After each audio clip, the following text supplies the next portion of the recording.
What's up? Tyler from Plugged On. I'm here with an album review. This time I'm going to talk about the new album Obsidian from Paradise Lost.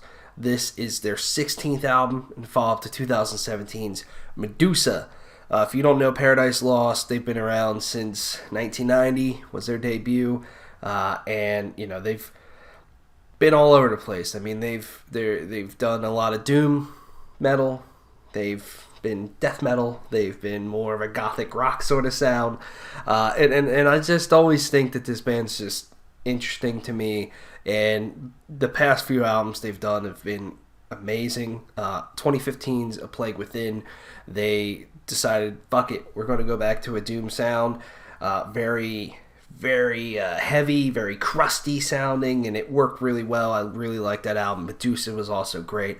Medusa's kind of grown on me over time a little bit more than when I reviewed it, but yeah, here we are with Obsidian, and I think this album is just an absolute beast.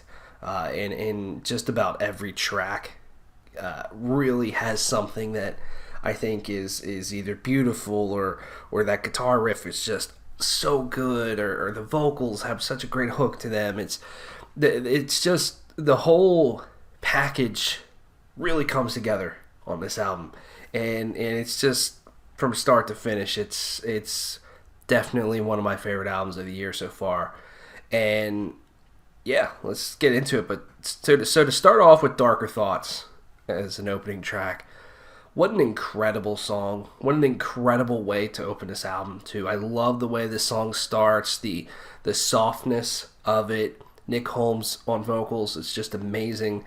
And then, of course, they get a little bit heavier in this song. Just an amazing song and an amazing start to a great album. And then you get to Fall from Grace and Ghost, which were two singles they released, Fall from Grace being the first. Fall from Grace to me is just a classic Paradise Lost song. I love that guitar work. I love, that opening lead. It's just like, yes, let's go. And then you get the slow rhythms underneath. It's just kind of building with some chords, and it sounds mean. They nailed the production on this album, and Ghost is a really great example of that.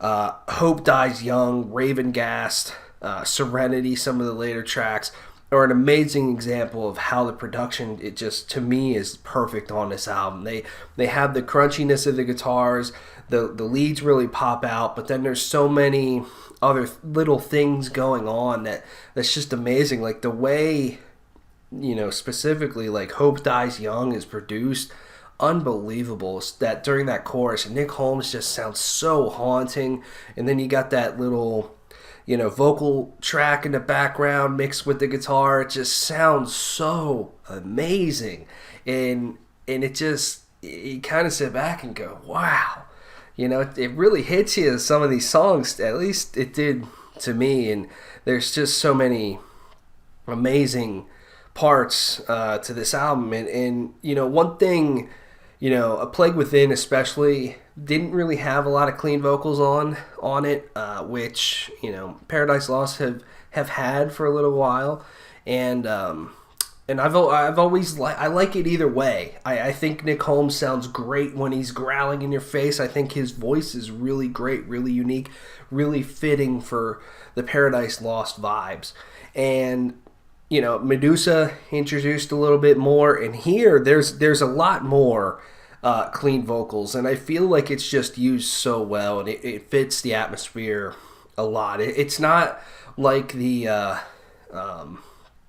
Tragic Idol or Faith Divides Us, Death Unites Us records, things like that from a couple years ago. Actually, about a decade now.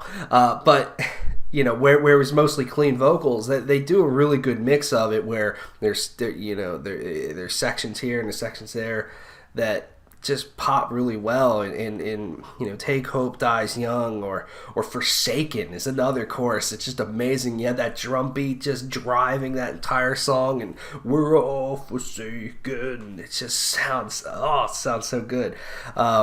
But then you have, The Devil Embraced is one that I just absolutely love Nick Holmes' vocals on. It's crushing. That chorus is amazing on that song. And there's just some really, really heavy guitar work on here that that just it pops. It sounds great and it feels good. It hits you where it needs to. I love cranking Paradise Lost albums because yes, they sound good, but man, those guitar riffs can just eat your face. It's awesome. Then one of my favorite tracks, and gets to my only critique. This is really just very much a personal preference. And you could feel totally different. Obviously, the band felt different as well. I wish that Hear the Night and Defiler were switched around. Hear the Night is such a better closing track to me because to me it just leaves so much more of an impression on me and is more of just a wow sort of track. And I know Defiler's a little bit more of a crunchier song, that maybe that's why they wanted to end on it, but Defiler is probably one of the only tracks on here that I like it, but it doesn't do a lot for me compared to a lot of the other tracks, whereas Hear the Night just blows me away every time I listen to it. That's the only thing. I just wish those two were switched around, but once again, that's just me. That's total personal preference, but I love this album, man. It's definitely one of my favorites of the year for sure, and